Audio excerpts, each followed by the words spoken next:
Everyone, how's your day? That's nice. It's my day off, so I've been having a chance to read this book. Um, I skipped to this chapter just because it's the most freaking amazing, awesome, straightforward parallels between Francis Bacon words and ideas and concepts and Shakespeare's, because they're one and the same person. So in the last video, I showed how they both use eager in regards to the temperature of cold air. Um, and the term thicken is used in a similar way, as well as the expense of spirits. Okay, and now he talks about Bacon talks about. No, I already went into that too, about spirits and singing, being attentive, same words apply, all that stuff. Okay, let's get into some new stuff.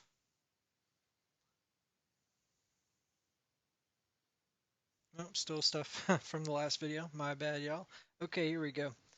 Bacon refers to the particular remedies which learning doth minister to all the diseases of the mind. Shakespeare says, "Canst thou not minister to a mind diseased?" Diseased, and all these are footnoted, so you can see the exact plays and essays and letters that these are from.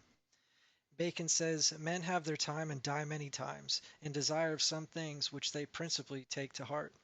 And Shakespeare says, "Cowards die many times before their deaths." In fact, before the Tupac song, let me see, they say a coward dies a thousand deaths, a soldier dies but once. I can't remember the track. I believe it's Death Around the Corner. Anyway, same concept, but it's been used for hundreds of years. Um, let's see. Of course, Shakespeare says, "To thine own self be true." And Bacon says, "Be so true to thyself as thou be not false to others." And Bacon says, "The ripeness or unripeness of the occasion must ever be well weighed." Shakespeare says, "Ripeness is all." Shakespeare, we have the expression, "O heaven, a beast that wants discourse of reason would have mourned longer." Let's see. And then when we turn to Bacon, we find the expression, for instance, Martin Luther, "But in discourse of reason, finding, etc." Also talking about Queen Elizabeth, the term discourse of reason. Bacon says, "But men, if they be not carried away with the whirlwind or tempest of ambition." Shakespeare. Of course, there's the play The Tempest, but also this line, "For in the very torrent, tempest, and as I may say, the whirlwind of your passion."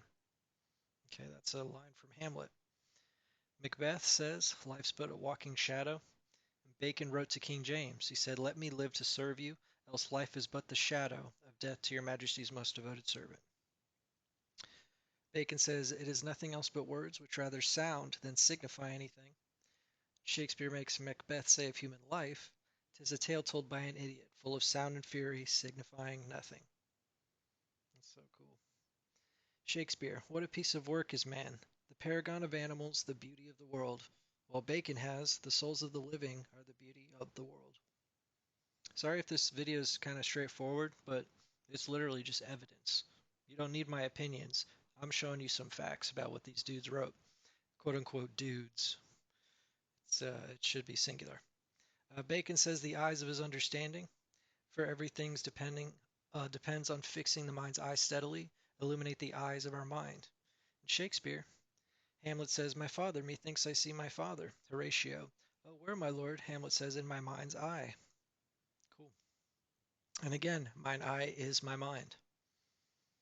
Um, Bacon says, "Pirates and impostors are the common enemies of mankind." Shakespeare says, "And mine eternal jewel given to the common enemy of man, to make them kings." And Shakespeare also says, "Consider he's an enemy to mankind, the common whore of mankind." Good stuff. Here's a really good one. In Bacon's letter to King James, which accompanied the sending of a portion of the history of Great Britain, he says, "This being but a leaf or two, I pray your pardon if I send it for your recreation, considering that love must creep where it cannot go. We have the same thought and the same words in the two gentlemen of Verona. Ay, gentle Thurio, for you know that love must creep and creep in service where it cannot go. That's pretty, I mean, what other writers use that term? I mean, have y'all heard that term before? Like, and if you have, let me know where. It's these two, it's all Francis Bacon. Slippery is used in a similar sense. Let's see. Assume a virtue if you have it not. And Bacon says, all wise men to decline the envy of their own virtues, use to ascribe them to providence and fortune, for so they may the better assume them. Assume the virtue. Bacon says, I do extremely desire that there may be a full cry from all sorts of people. Macbeth says, I have bought golden opinions from all sorts of people.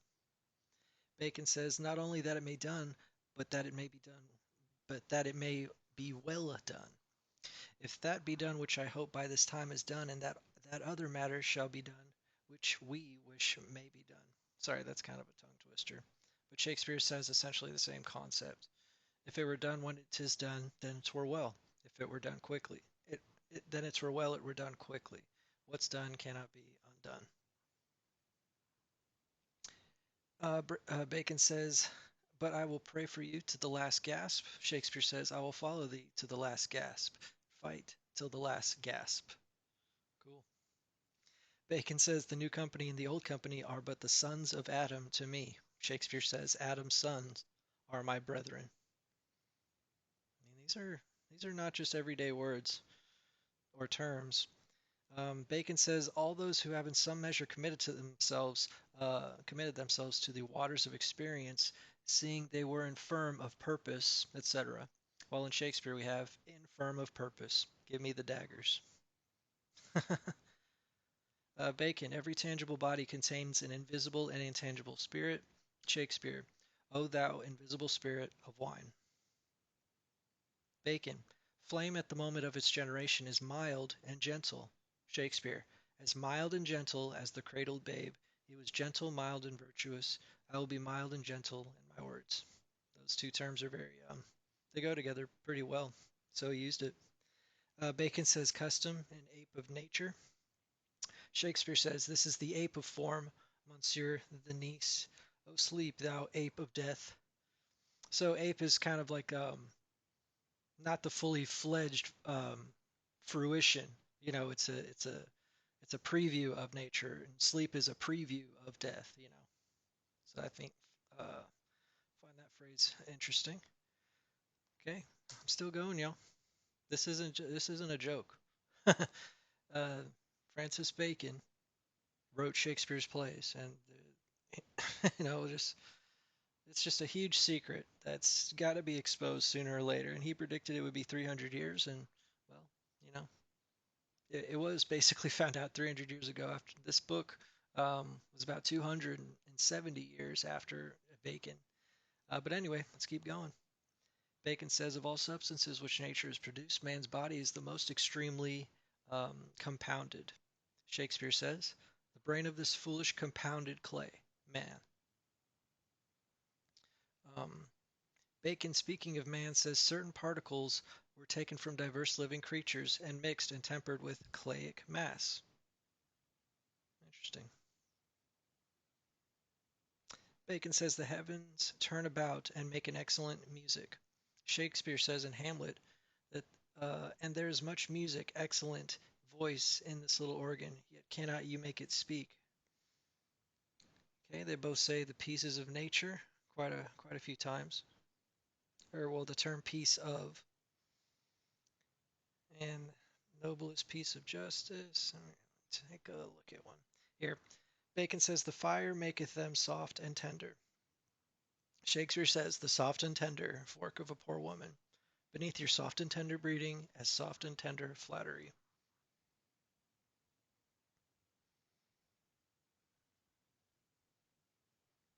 Okay, that was good. Bacon speaks of the elements and their conjugations, the influences of heaven, and Shakespeare speaks of all the skyey influences. And mind you, Francis Bacon never once mentions Shakespeare in his essays or anything like that. Supposedly, you know, they're supposed to be like literally the exact same lifespan. Francis Bacon was born right before Shakespeare and died years after Shakespeare. So, I mean, and Shakespeare never mentions Francis Bacon in the plays, obviously, because, I mean, he only has plays. There's no letters of Shakespeare at all. Whereas we have thousands of letters from people, real people in that age who are actual men and not um, fakes like Shakespeare the actor was.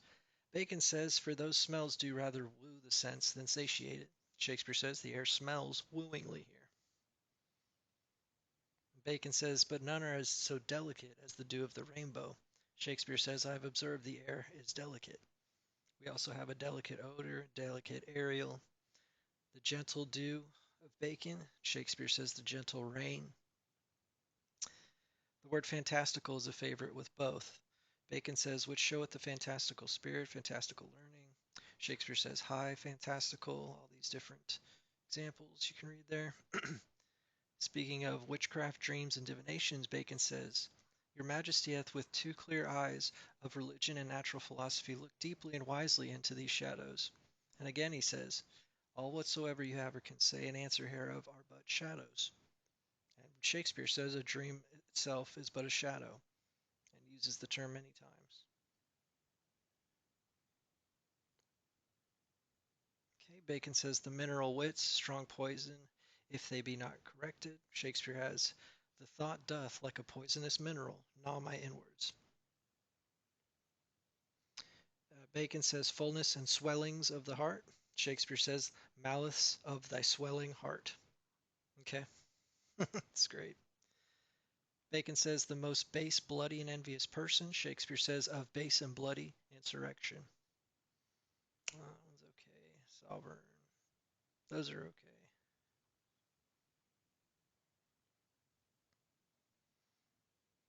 And Bacon says this is the beginning of a golden world. Shakespeare says, I would with such perfection govern, sir, to excel the golden age. In former golden days, and then also golden times is mentioned. Yeah. Kindly and pleasant sleep. Shakespeare says frosty but kindly. This is a good one.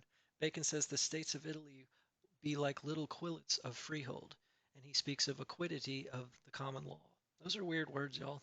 I don't even know those words, and they're 400 years old. Hamlet says, where be his quiddits now, his quillets, his cases, his tenures? That's crazy, I think. Bacon speaks of having one's mind concentric with the orb of the universe. Shakespeare says his fame folds in this orb of the earth. Bacon refers to the top of workmanship, human desires, and all worldly bliss. Shakespeare refers to the top of sovereignty, the top of judgment, and top of all design. On the other hand, Bacon says he might have known the bottom of his danger, and Shakespeare says the bottom of my place, as well as the bottom of your purpose, the very bottom of my soul, of course. Here's a good one. Bacon speaks of the abuses of the times. Shakespeare speaks of the poor abuses of the times. Okay, some of these are just verbatim, with maybe one word added. Um, Bacon says, I will shoot my fool's bolt, since you will have it so. Shakespeare says, a fool's bolt is soon shot. And according to the fool's bolt, sir. I've never heard that phrase, y'all.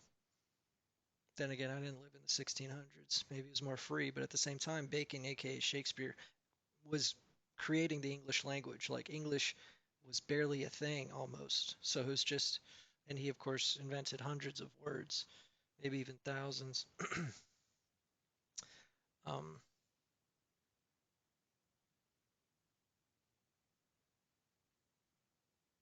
Bacon expresses the idea of the mind being in a state of rest or peace by the words the mind is free. Shakespeare uses the same expression, when the mind's free, the body's delicate. Bacon says in the midst of the greatest wilderness of waters, Shakespeare has environed with the wilderness of sea. And again, a wilderness of monkeys, a wilderness of tigers. Bacon says in a speech to Parliament, this cloud still hangs over the house. Shakespeare has, and all the clouds that lowered upon our house. Bacon speaks of any expert minister of nature. Shakespeare says angels and ministers of grace. That one's okay. Here's a classic, where it's Caesar says, lend me your ears. Well, Bacon, describing Orpheus's power over the beasts, paints them as standing all at a gaze about him and lend their ears to his music. Lend me your ears, Romans, countrymen. Like that, it's from Francis Bacon's essays that he used in Shakespeare's plays later on. That's so cool. Again, Bacon says, referring to the power of music, Orpheus drew the woods and moved the very stones to come. And Shakespeare, referring to the power of eloquence, says that it should move the stones of Rome to rise in mutiny. The nature of the vulgar is always swollen and malignant, says Bacon, and Shakespeare speaks of the malice of a swelling heart. Bacon says, with an undaunted and bold spirit. Shakespeare speaks of an undaunted spirit in a dying breast. Bacon says, ravish and rap mortal men. Shakespeare says, tush man, mortal men, mortal men. Of course, both use the term the state of man. The vapors of ambition is a Bacon phrase. Shakespeare speaks of the vapor of our valor and the vapor of my glory. Bacon says, she was most affectionate of her kindred, even unto faction. Shakespeare says, and drove great Mars to faction. Bacon says, whereupon the meaner sort routed together. Shakespeare says, choked with ambition of the meaner sort, cheering a rout of rebels, all is on the rout. Kind of similar phraseology there. Okay, last section, y'all. Y'all hanging in there? I'm just trying to show you the truth. Sometimes it takes time. It's better than watching reruns of your favorite fucking sitcoms. Bacon says the news thereof came blazing and thundering over into England, that the Duke of York was sure alive. Shakespeare says, what act that roars so loud and thunders in the index? He came in thunder, his celestial breath was sulphurous to smell, and hast thou not spoke like thunder on my side? And of course, the fierce blaze of riot, the blaze of youth, every blazing star. Bacon refers to a spice of madness. Shakespeare says this spice of your hypocrisy. Bacon speaks of our sea walls and good shipping. Shakespeare describes England as our sea-walled garden. I've never heard that phrase until today. Sea-walled. Bacon says his people were hot upon the business. Shakespeare says it is a business of some heat. That's trippy, y'all. This bred a decay of people, says Bacon. Shakespeare says decayed men. Bacon says diverse things that were predominant in the king's nature. And Macbeth says to the murderers, do you find your patience so predominant in your nature?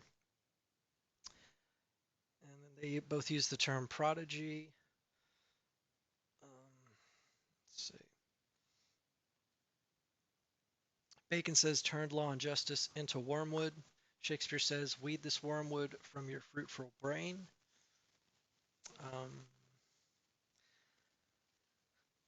They both use the term stomach there. Let's see. Bacon talks about, as for her memory, it hath gotten such life in the mouths and hearts of men, as that envy being put out by her death, etc. And Shakespeare says, so shalt thou live, such power hath my pen, where breath most breathes, even in the mouths of men. Bacon says, vain pomp and outward shows of power. Shakespeare says, vain pomp and glory of this world, I hate ye. That's so cool. They both use the term cells. Quite a bit, actually, it looks like. Bacon says, the spark that first kindled such fire and combustion. And again, he says, the king chose rather not to satisfy than to kindle coals. Shakespeare has, your breath first kindled the dead coal of wars. Constance would not cease till she had kindled France and all the world, for kindling such combustion in this state. That's crazy. Here's a good one. If the rules and maxim of law, this is Bacon, in the first raising of tenures in capit weekend, this nips the flower in the bud. Shakespeare says, nip the gaudy blossoms of your love, nips his root. Okay. Bacon, after his downfall, speaks of this base court of adversity, where scarce any will be stirring. Shakespeare puts the same expression into the mouth of Richard II after his downfall. In the base court where kings grow base, to come at traitors' calls and do them grace. In the base court, come down. That's crazy. Bacon says he strikes terror. Shakespeare says, and strikes such terror to his enemy, have struck more terror to the soul of Richard. Bacon says it is greatness in a man to be the care of the higher powers. Shakespeare says, we have arming myself with patience to stay the providence of some high powers that govern us below. Bacon says, I deserve not to be the only outcast. Shakespeare has, I alone bewail my outcast state. Here's a good one. Bacon says, and successions to great place will wax vile, and then his majesty's prerogative goeth down the wind.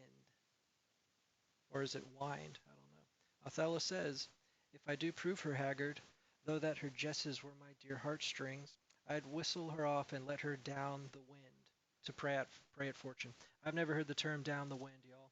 And there, Bacon and Shakespeare, quote unquote, using it for the first time in my experience. Bacon says, for in consent where tongue strings and not heartstrings make the music that harmony may end in discord. Shakespeare has, though that her jesses were my dear heartstrings. Also, he grieves my very heartstrings. Good stuff. Accident, the wheels of profit. Then can I set the world on wheels? Here's a not so common phrase that both happen to use. Bacon says, it is a rule that whatsoever science is not consonant to presuppositions must pray in aid of similitudes. Shakespeare says, a conqueror that will pray in aid for kindness where he for grace is kneeled to. And so they say praying in aid is a law term used for a petition made in a court of justice for the calling in of help from another that hath an interest in the cause in question. And how came the non-lawyer Shakespeare to put this English law phrase into a Roman play? He didn't, because Shakespeare is not a writer. Bacon is. Or a legal politician. Bacon was. Okay, Bacon says, for the poets feigned that Orpheus did call and assemble the beasts and birds to stand about him as in a theatre, and soon after called likewise the stones and woods to remove. Shakespeare. Therefore the poet did feign that Orpheus drew trees, stones, and floods.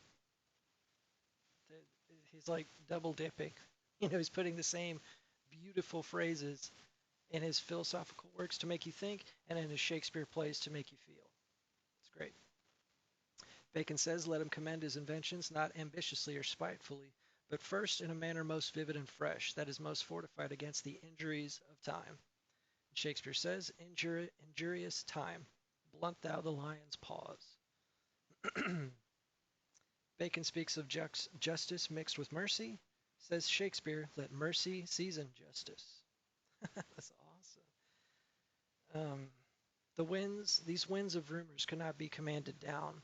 Or Shakespeare says, upon the wind's command, bind them in brass. Okay, two more, y'all. Well, two more pages. All right.